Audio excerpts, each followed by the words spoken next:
Today is a great day to have you all come to work with me. Not only do we have a couple of move-ins at the apartment complex, we also have a closing today, which is a bold move. I represented the seller. I wouldn't put the first of the month as a closing date if it were me. And that being, when you're doing prorations at closing, you pay the remainder of the month up front, prorated per day. So this buyer has to pay June 1st until June 30th, prorated at closing. So if you close like May 30th, you'll just have those last days of the month of prorations. So you're bringing in less cash to close. Typically, if you have a buyer that's like cash, whatever, sensitive, don't put the first of the month as a closing date. This buyer might not be. Started off my day with breakfast, watched all of the rents start coming in for the beginning of June. I had about 7 leads come in over the weekend. They're coming in from all over the place. At one point, I directed everyone to use the contact form on my website, but I noticed you guys don't like leaving the app, so it's okay to just send me a DM. After reaching out to everyone, I scheduled a couple of property tours and listing appointments. Now we are back on the road, heading over to work. Stop number 1, we have 2 tenants moving in today, and it looks like one of them is moving in right now. That means we only have 1 vacant unit left at this building. So from my last video, we started with 6 vacant units and now we're down to 1. And this was all across the entire property management portfolio, not this building. And people actually do call me off of my sign. They don't know the pricing, so I'll send them the Zillow link, but I'll still keep it up because ideally I would have a wait list for this building. I did not check the mailbox before I got there, so I went to show the tenants which mailbox was theirs, test at the key works, and ended up yanking out a wad of mail right in front of them. So I love that for me. All done with the tenant move-in. I should have gotten here a minute early and checked the mailbox. I'll have to coordinate a way to get this to her. Usually the post office knows when people moved out because they'll fill out a forwarding address, which I assume she did not do. They'll grab the mail, they'll hold it for at the post office, so I don't usually open the mailbox. It's full of mail. Stop number 2 of the day. We have a private home inspection on one of our pending homes, so we are headed to Beaverton. I get a lot of comments about how busy I am. And the reason for that is usually when I have like a field day, I will take you guys along with me. But when I'm out in the field, I try to schedule a lot of things in one day. Otherwise, I'll just be filming myself in front of a computer on my come to work with me days, because 90% of this job is just paperwork. So when I'm out and about, I like to take you guys with me. I'm not gonna film myself typing away on my computer on paperwork days. So yes, it is a busy job, and I know a lot of people that get into real estate, they love the field days. They see the glamorous field days, but it's not. This is not the job. This is like the cherry on top. 46 minutes left on my drive from Vancouver to Beaverton, but it's not so bad. Having lived in Portland for so long, you're kind of used to the commute getting from one place to another, and it's also so beautiful. They call Portland Rose City, and they really do just grow on the side of the freeway and everywhere else. We're still headed to Beaverton, but actually my jeweler is right there, and one of my little diamonds broke off, so we will have to come back. We're closing. That was the title company my listing just recorded, adding to the list, sign, and lockbox pickup. Here's this beautiful new construction home that we are having our private home inspection. We are doing the full inspection, sewer scope, and radon. Since it's an active construction site, you have those dump trucks going up and down the road all day, carrying tons and tons of dirt and gravel, and they crack sewer lines all the time. And our particular floor plan has a daylight basement, hence the radon. Residential line is 4 inches.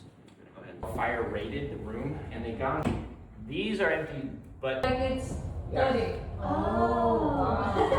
Yeah. These exposed wires. Yeah. Is this okay? Is this typically how they It finish is. them? They're low voltage. They're like telephone wires. You can't get shocked by them. You're not going to get hurt. Is that typically how you see builders finish? Yeah. It's. And this is just the private home inspection that the buyers perform. This is not the blue tape walkthrough that you do with the builder. And this is actually the second door that doesn't have the weather stripping on both sides. There's just a couple little things that I want to make sure that I communicate before our blue tape walkthrough. So we're gonna walk to my car. All right, sure enough. You just never know when you're gonna need to have an emergency roll of blue tape. So I did find a little bit of blue tape in my car. I think I should just put some there. And I'm gonna go, baby. That's so rude. Just a little bit. Yeah, it looks like they cleaned it and it didn't come off. So at least they'll get. We used it responsibly. Okay, all done. Huge success. They loved this. Joel, if you're watching this, it's not what it looks like. This builder is offering 4.99% interest rate. So there is another home down the street that I'm trying to sell to a different buyer who just really needs that lower rate for a better monthly payment. All recorded on the Black Quartz listing. Are headed that way to grab all of our sale stuff. Sign, lockbox, shoe covers, ordered the colonial post to get taken down. Already got paid. And that should be our last stop of the day. I'll tell you guys, this year has been the year for working with some of the nicest people ever. Not one rude, not one terrible client, just the nicest people back to back.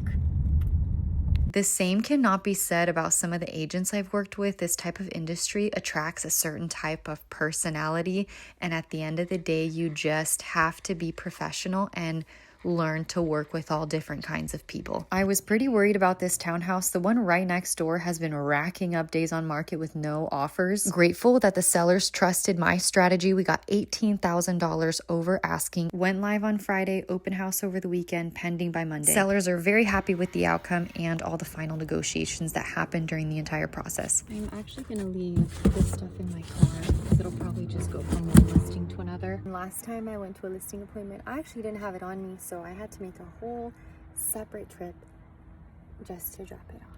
I do tend to stop by every time I'm in Beaverton because the drive is so far from Vancouver, but my ring has all these tiny little diamonds and they're always falling out. All right, ladies, hear me out. We invest in gold. Yeah, I did not invest in any gold today, but I might when I come pick up my ring.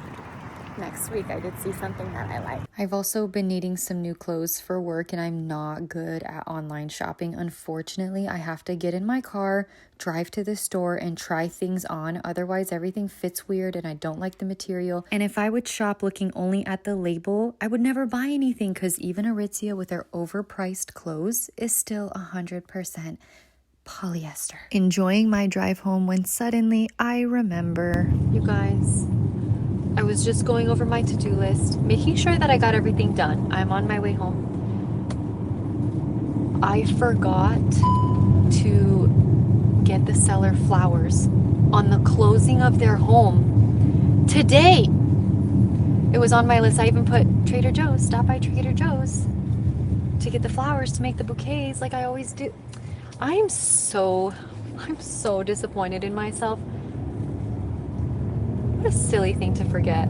I left my house this morning and I even turned around after I had already left to grab something for my move-ins. I just had too many things to remember today.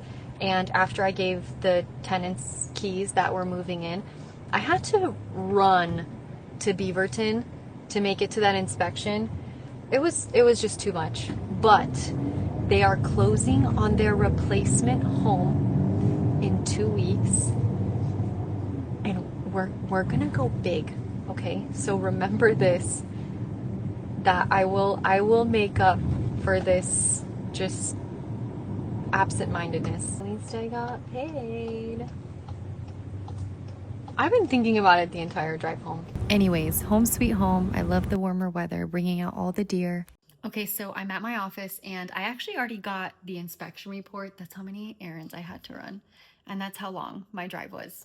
The inspection report's already in my inbox. I said I would make a spreadsheet of everything that got called out. So this is new construction. Let me set you guys down. Okay, so this is new construction. So what we did today was the private home inspection. 7 days before closing, which is next week, we're gonna have what's called the blue tape walkthrough. I know new construction agents don't like it that because we don't wanna okay, I don't work new construction anymore. As a previous new construction agent, you don't want to advertise that you're going to walk around the house and start taping everything up. So they just call it the final walkthrough. So they have 1 week from today until our final walkthrough to get the inspection items done. So it's broken up into a couple different categories. You have the red, which is the health safety code. They have to fix it. Then we have like the orange. The orange is suggestion, a part of the sidewalk that is chipped and cracked and raised. Technically, it's not part of their property. Technically, I don't know if the builder is going to do it, but he suggested, hey, this needs to get done. So that's a suggestion. So I'm going to make a spreadsheet of all the reds. It'll be a combination of reds, has to do, and quite a bit of oranges suggested. I'm going to make a spreadsheet for me and the buyer. And at our final walkthrough, we're both going to go through like checklist style and make sure that they got everything done. Then a week after that, that's closing. That's going to be on June 15th. So they have between now and the 8th and then until the 15th to get all this stuff done. And even though it's new construction and everything is brand new and everything is shiny, it's just some regular folk building it and mistakes happen. And I would suggest getting a home inspection just to make sure everything is dialed in. Here's some examples of things that would come up. He's gonna love it because she took a bunch.